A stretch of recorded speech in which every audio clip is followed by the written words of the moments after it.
Bueno, entonces vamos a revisar la anatomía de los canales semicirculares, tanto los horizontales como los verticales. Recuerden que todos los canales semicirculares desembocan en el utrículo, todos tienen dos desembocaduras. Los semicirculares horizontales tienen dos desembocaduras, una anterior y una posterior. Y los verticales, también cada uno tiene dos desembocaduras, pero hay una que es común a los dos, ¿sí? El superior y el inferior tienen una desembocadura propia, que es donde está la ampolla, y una desembocadura común, que es la del medio.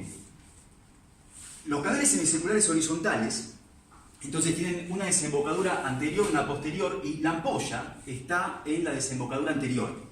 Recuerden que esos canales semicirculares horizontales están formando un plano que está a 30 grados inclinado hacia adelante y arriba con respecto al plano horizontal. Es decir, que si yo tengo el plano horizontal acá, los canales semicirculares horizontales están formando este plano.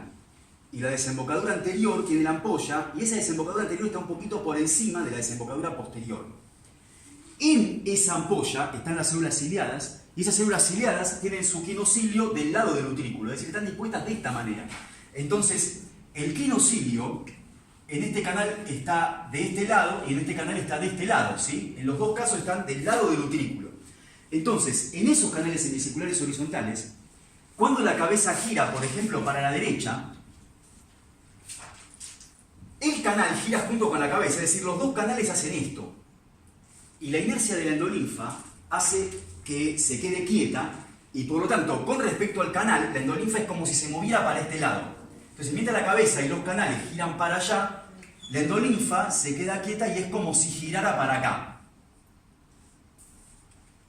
De modo que en este lado, los cilios se inclinan hacia el lado del quinocilio y de este lado, los cilios se inclinan hacia el lado contrario al quinocilio.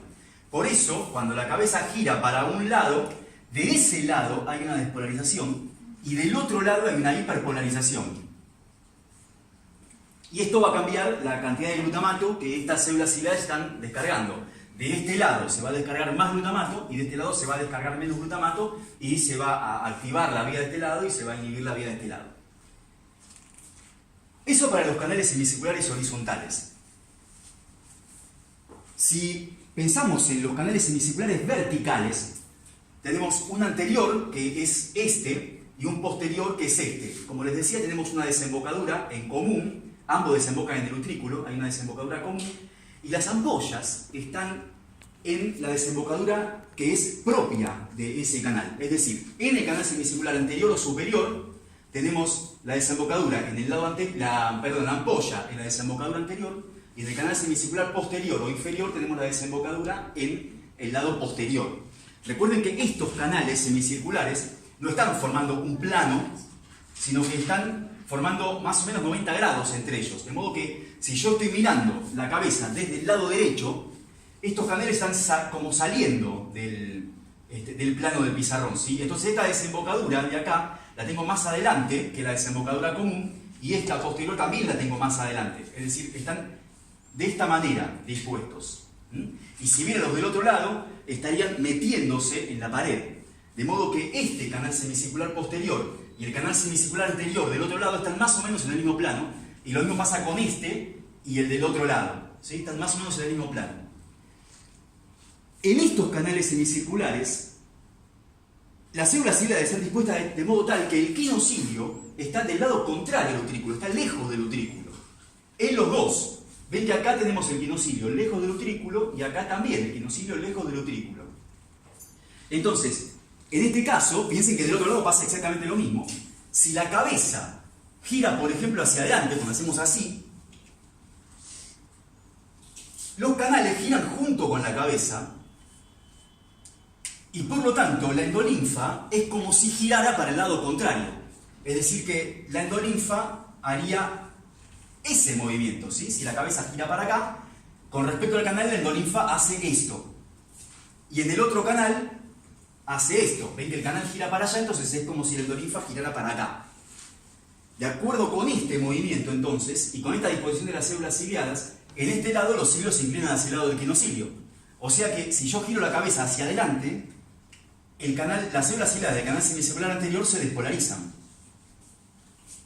Y en este canal semicircular posterior, este movimiento del endolinfa inclina los cilios hacia el lado contrario al equinocilio y por lo tanto en el canal semicircular posterior hay hiperpolarización. Y lo mismo pasa de los dos lados. Así que si yo inclino la cabeza de esta manera, los dos canales semicirculares anteriores se despolarizan y los dos posteriores se hiperpolarizan. Si en cambio yo girara la cabeza, inclinar la cabeza hacia atrás, de esta manera, y vamos a borrar esto y vamos a marcarlo en otro color, entonces, en rojo, si el canal gira de esta manera, entonces es como si el endolinfa se moviera para acá. Entonces, en este canal, este movimiento del endolinfa arrastra los cilios hacia el lado del equinocilio y por lo tanto yo en el posterior tengo una despolarización. Y en este caso, los cilios se inclinan hacia el lado contrario al equinocilio, los arrastra el endolinfa, así que de este lado tengo una hiperpolarización. Es decir, que si llevo mi cabeza hacia atrás, en ese momento en el que estoy llevando la cabeza hacia atrás, mis canales semicirculares posteriores se despolarizan y mis canales semicirculares anteriores se hiperpolarizan.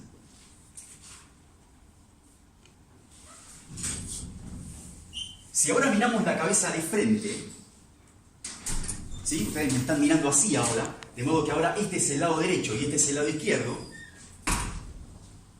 Tenemos el canal semicircular superior o anterior y el canal semicircular posterior o inferior de los dos lados. Estamos viendo los dos canales semicirculares de cada lado. Y en este caso, de vuelta, cuando yo miro cómo están dispuestas las células ciliadas, tienen su, como ya habíamos dicho, su quinocilio del lado contrario al utrículo. Están lejos del utrículo esos quinocilios. O sea, están, ¿ven? Lejos del utrículo. Lejos del utrículo. Y de este modo, por esta disposición, cuando yo inclino mi cabeza de este modo, o de este modo, lo que vamos a representar es de este modo, la inclino hacia la izquierda, entonces los canales semicirculares se mueven así, y por eso es como si la endolinfa se metiera por acá. ¿Está bien? Y acá lo mismo, como si la endolinfa se metiera por acá. ¿Ven? La cabeza gira de esta manera, y por lo tanto es como si la endolinfa girara para el otro lado. Por lo tanto, de este lado los cilios se inclinan hacia el lado del quinocilio, ¿ven? En los dos canales, tanto en el anterior como en el posterior. Recuerden que este posterior está inclinado así y el anterior está inclinado así. Nosotros estamos viendo todo esto en un plano. De este lado, el anterior está puesto así y el posterior así. Entonces, en el lado izquierdo, yo tengo en los dos canales metiéndose la endolinfa y los cilios se inclinan hacia el lado del quinocilio. Por lo tanto, en los dos canales verticales de ese lado yo tengo despolarización. Y al contrario, del lado derecho, como la endolinfa se está moviendo relativamente al canal, para el otro lado los cilios se inclinan hacia el lado contrario al quinocilio y de este lado tengo hiperpolarización. Si yo inclinara la cabeza para el lado izquierdo, para el lado derecho, perdón, de esta manera, entonces tendría este giro. Y si tengo ese giro, los canales semicirculares hacen así, junto con la cabeza. Y por lo tanto, si los canales hacen esto, es como si la endolinfa hiciera esto. Por lo tanto, de este lado los cilios se inclinan hacia el lado del quinocilio y tengo una despolarización. Y del otro lado los cilios se inclinan hacia el lado contrario al quinocilio, así que tengo una hiperpolarización. Entonces, como regla, si ustedes revisan todo lo que fuimos viendo, siempre, absolutamente siempre, se despolarizan las células ciliadas que pertenecen a los canales semicirculares que corresponden al lado para el cual estoy girando. Si miro los horizontales y giro mi cabeza hacia la derecha, se despolariza el horizontal derecho y se hiperpolariza el horizontal izquierdo. Si giro mi cabeza para la izquierda, se despolarizan las células ciliadas del horizontal izquierdo y se hiperpolarizan las del derecho. Si llevo mi cabeza hacia adelante, se despolarizan los anteriores y se hiperpolarizan los posteriores. Si la llevo para atrás, se despolarizan los posteriores, se hiperpolarizan los anteriores. Si inclino mi cabeza hacia el lado izquierdo, se despolarizan los dos verticales del lado izquierdo y se hiperpolarizan los dos verticales del derecho. Y si llevo mi cabeza hacia el lado derecho, se despolarizan los dos verticales del derecho y se hiperpolarizan los del izquierdo. De esta manera, si se fijan, siempre hay un canal al que le pasa lo contrario de lo que le pasa a otro canal. Entonces, siempre que considere los dos horizontales como están en el mismo plano, lo que le pasa a uno va a ser lo contrario de lo que le pasa al otro. Si uno se despolariza, el otro se repolariza. Y a cada posterior le corresponde un anterior en el lado contrario. Es decir, por ejemplo, el posterior derecho con el anterior izquierdo. De modo que si el anterior izquierdo se despolariza, el posterior derecho se hiperpolariza. ¿Sí? Y si el anterior izquierdo se hiperpolariza, el posterior derecho se despolariza.